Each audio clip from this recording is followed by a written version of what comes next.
Perkenalkan, saya Rehana Zakia Zulfian, NIM 19060118, mata kuliah Sejarah Pemikiran Ekonomi. Saya akan mulai menjawab soal UAS dari mata kuliah Sejarah Pemikiran Ekonomi.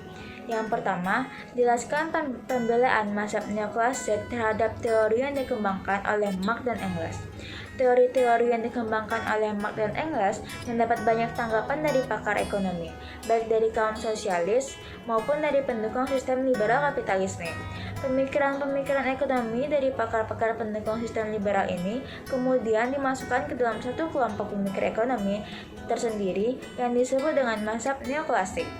Karena analisis yang dibuat Marx untuk meramal kejatuhan sistem kapitalis bertitik tolak dari teori nilai kerja dan tingkat upah. Oleh pakar neoklasik, teori tersebut dipelajari kembali secara mendalam.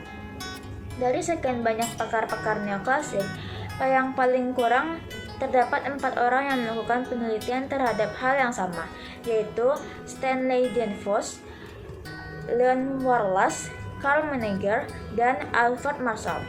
Walaupun mereka melakukan penelitian secara terpisah, hasil penelitian masing-masing mereka mengemukakan hal-hal yang sama.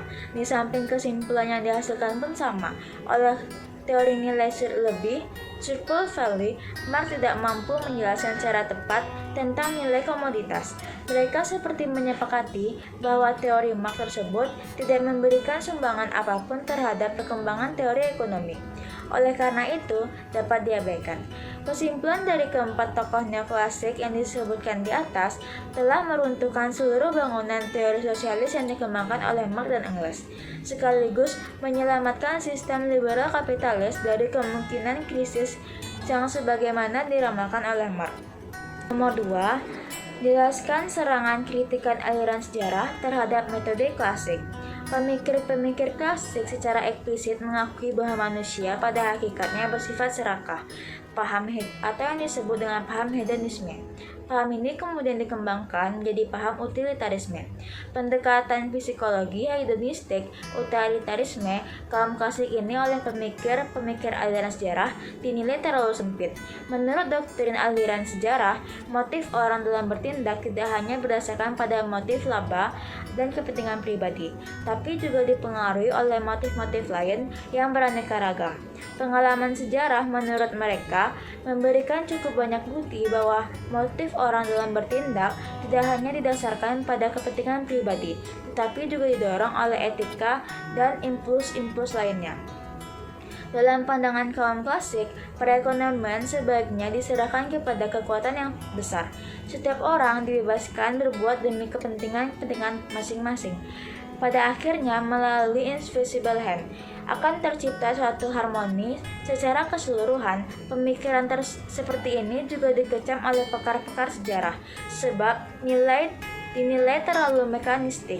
Mereka menghendaki agar hal yang ini diganti dengan dasar pemikir yang lebih etis.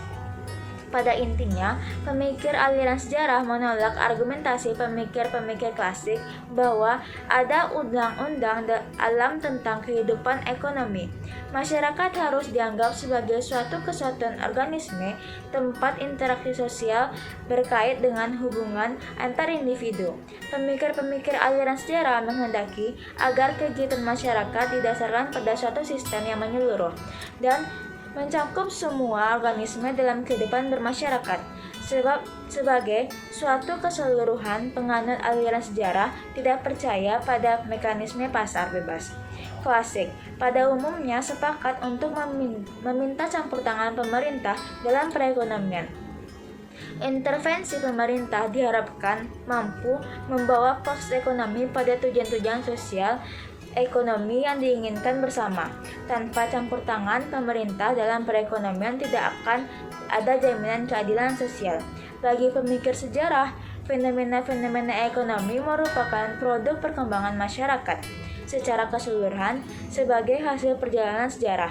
Oleh karena itu, pemikir-pemikir teori dan kesimpulan ekonomi haruslah dilandaskan pada empiris sejarah.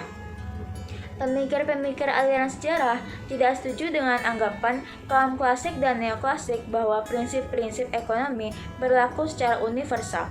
Keadaan ini disebabkan karena prinsip-prinsip ekonomi juga dipengaruhi oleh adat istiadat, tradisi, agama, dan nilai-nilai norma di lingkungan setempat.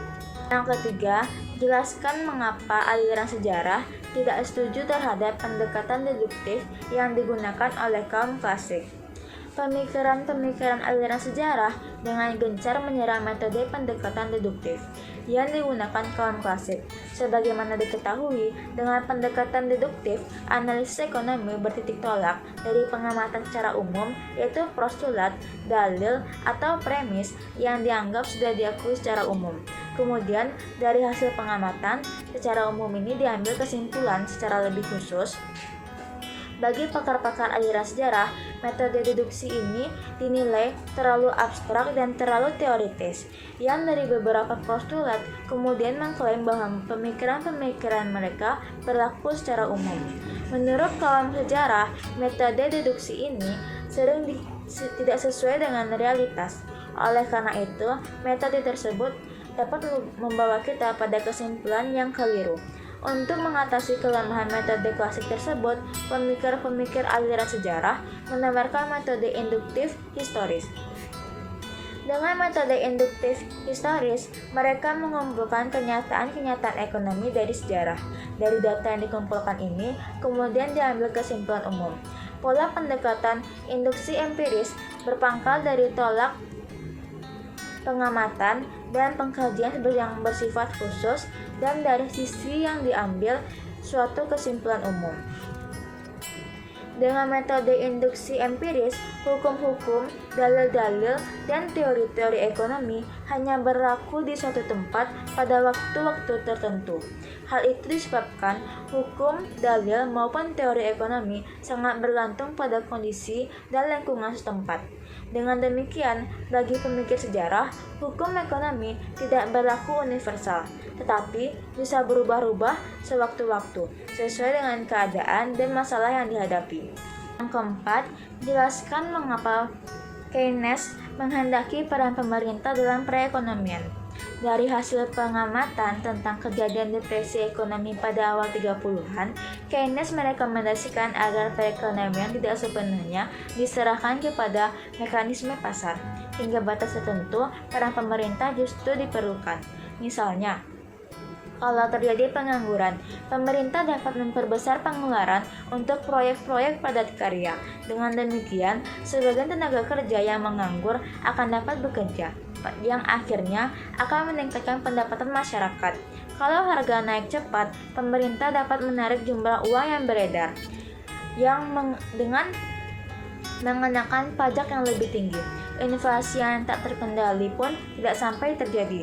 Dalam situasi terjadi gerak gelombang kegiatan ekonomi, pemerintah dapat menjelaskan kebijakan pengelolaan pengeluaran dan pengendalian permintaan efektif dalam bentuk kontrasiklus atau antisiklis. Dari berbagai kebijaksanaan yang dapat diambil, Keynes lebih sering mengandalkan kebijaksanaan fiskal. Dengan kebijaksanaan fiskal, pemerintah bisa mempengaruhi jalannya perekonomian. Langkah itu dilakukan dengan menyuntikkan dana berupa pengeluaran pemerintah untuk proyek-proyek yang mampu menyerap tenaga kerja. Kebijakan ini sangat ampuh dalam meningkatkan output dan memberantas pengangguran, terutama pada situasi saat sumber daya belum dimanfaatkan secara penuh. Keynes sebetulnya percaya tentang semua hal yang dikemukakan oleh kaum klasik. Akan tetapi, Keynes menilai bahwa jalan menuju keseimbangan adalah dan full employment tersebut sangat panjang. Kalau ditunggu mekanisme pasar yang akan membawa perekonomian kembali pada posisi keseimbangan, dibutuhkan waktu yang sangat lama. Keynes pernah menulis, dalam jangka panjang kita akan mati. Jadi, satu-satunya cara untuk membawa perekonomian ke arah yang diinginkan seandainya ia lari dari posisi keseimbangan. Dengan demikian, Keynes uraikan lebih lanjut, ia lewat intervensi atau campur tangan pemerintah. Kalau kaum klasik pada umumnya menganggap tabu campur tangan pemerintah, bagi Keynes, campur tangan pemerintah merupakan keharusan. Campur tangan pemerintah terutama diperlukan kalau perekonomian berjalan tidak sesuai dengan yang diharapkan. Jika diamati, sepertinya Keynes sependapat dengan Marx yang mengatakan bahwa sistem ekonomi klasik tidak bebas dari fluktuasi, krisis pengangguran, dan sebagainya. Marx berusaha menghancurkan sistem kapitalis dan menggantikan sistem dengan sistem sosialis. Namun sebaliknya, Keynes justru ingin menyelamatkan sistem liberal tersebut. Kelima, jelaskan kritikan aliran monetaris terhadap kebijaksanaan intervensi Keynesian. Ada beberapa pandangan Keynes yang tidak sesuai dengan pakar-pakar ekonomi. Pandangan itu antara lain tentang perlunya campur tangan pemerintah dalam mengarahkan dan membimbing perekonomian pada arah yang diinginkan. Kritik paling vokal datang dari pakar-pakar ekonomi neoklasik konservatif. Mereka dapat dibagi atas dua golongan, yaitu golongan tua dan golongan muda. Dari golongan tua dapat disebutkan beberapa nama seperti Menninger, Friedrich August von Hayek, dan Ludwig von Mises, William Röpke, dan Lionel Robbins. Semua mencela kebijaksanaan campur tangan pemerintah Keynes, sama kerasnya dengan celaan mereka terhadap paham sosialisme.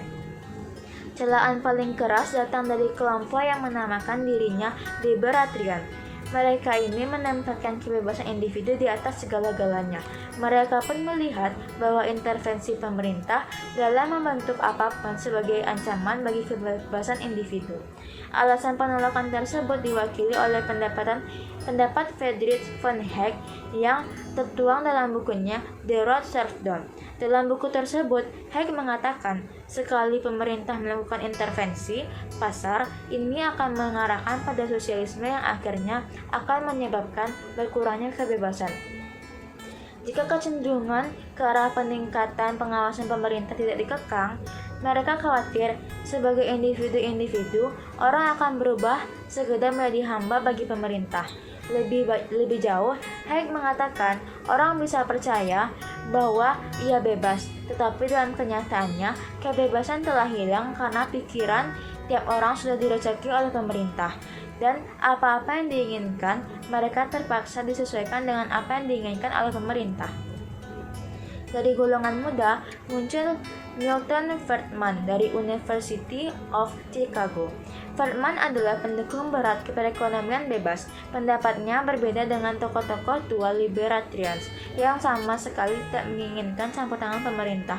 Friedman melihat peran pemerintah dalam batas-batas tertentu justru diperlukan untuk menciptakan suatu perekonomian di mana pasar bebas dapat berfungsi secara lebih efektif. Pandangan Friedman di atas mengikuti ajaran dosen yang sangat dikaguminya, Henry C. Simon. Sewaktu ia kuliah di Chicago, Simons tidak terlalu banyak menulis. Dalam tulisan tersebut, Simon menganjurkan agar dalam upaya memajukan perekonomian perlu diberantas semua bentuk monopoli, batas ukuran perusahaan, promosi stabilitas ekonomi, bentuk-bentuk aturan yang stabil untuk kebijaksanaan moneter dibatasi. Iklan yang tidak perlu hanya menghambur-hamburkan sumber daya dan dana. Tanpa adanya pemerintah, hal-hal yang dianjurkan oleh Simon tersebut di atas jelas tidak mungkin terlaksana. Disinilah letak peran penting pemerintah bagi Friedman, yaitu untuk membantu terciptanya iklim ekonomi yang sehat. Jika iklim ekonomi sehat, pasar bebas akan dapat menjalankan fungsinya secara lebih efektif. Walaupun sedikit campur tangan pemerintah, itu diperlukan. Friedman tidak menyukai terlalu banyak kebijaksanaan. Alasannya, terlalu banyak kebijaksanaan justru bisa menimbulkan berbagai kerugian. Untuk menjelaskan argumentasinya, Friedman memberikan contoh tentang kebijaksanaan upah minimum. Kebijaksanaan yang dimaksud untuk memperbaiki kesejahteraan kaum buruh. Di satu sisi memang mulia, akan tetapi jika tingkat upah yang ditetapkan terlalu tinggi yang menyebabkan penguasa akan bereproduksi, permintaan terhadap tenaga kerja akan dikurangi dan pengangguran akan meluas. Pada gilirannya, Hal itu menyebabkan tingkat kesejahteraan masyarakat semakin anjlok. Dari contoh sederhana tersebut, jelas bahwa dampak yang diterima dari pelaksanaan suatu kebijaksanaan dapat berupa kebalikan dari rencana semula. Contoh lain tentang lebih besarnya mudarat campur tangan pemerintah dalam perekonomian dapat diikuti dalam banyak bentuk. Sekian jawaban saya mengenai UAS Sejarah Pemikiran Ekonomi. Lebih dan kurang saya mohon maaf dan terima kasih. Assalamualaikum warahmatullahi wabarakatuh.